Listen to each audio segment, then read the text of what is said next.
The most influential words in the human language are the two you say to yourself every single morning. I am. These two words act as a cognitive filter. Whatever follows them sets the parameters for what your brain seeks out and what it ignores for the next 16 hours. When you wake up and immediately declare, I am tired, or I am a failure, you are feeding your nervous system a set of instructions that lock your behavior into a self-imposed prison before the day even begins. Most people exist as a shadow of their potential because they allow the expectations of others to fill in the blank after I am. This drift occurs when your internal identity is left to chance.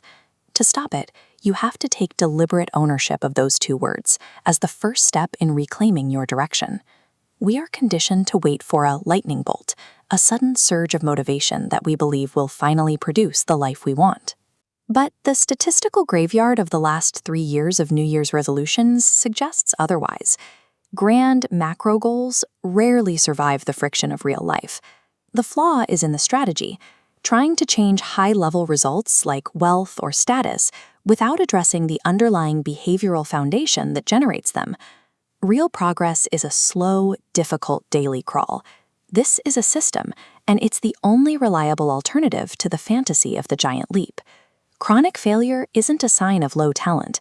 It is a structural error, the result of trying to build a new life on a specific goal rather than a repeatable system. Forget the finish line for a moment. Shrink your entire focus down to the next 60 seconds. Compounding is the biological secret to transformation. It is the process of reinforcing neural pathways through tiny, repeated repetitions.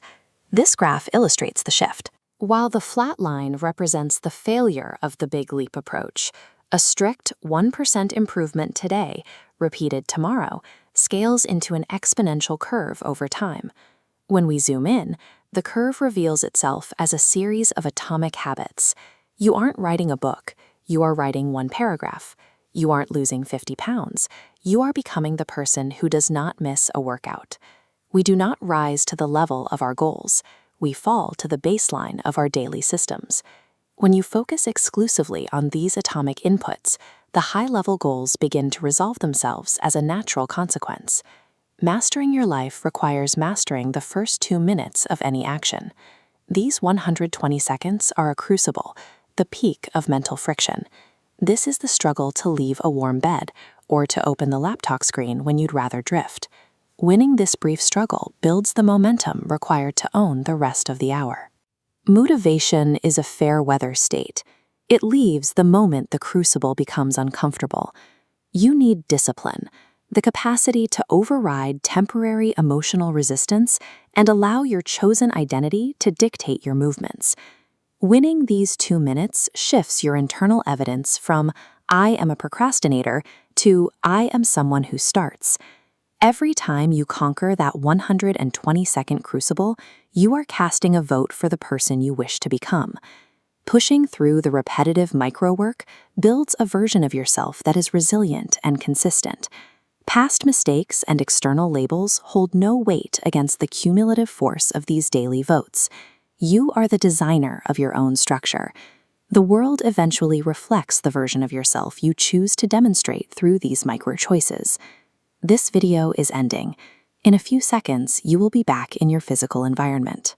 What is the 1% action you will execute right now? Not later today, now. Claim your power. Reject the wait for permission and declare, I am. Taking an immediate micro-action provides the initial evidence that I am who I am is a lived reality. Your turning point begins the moment you move.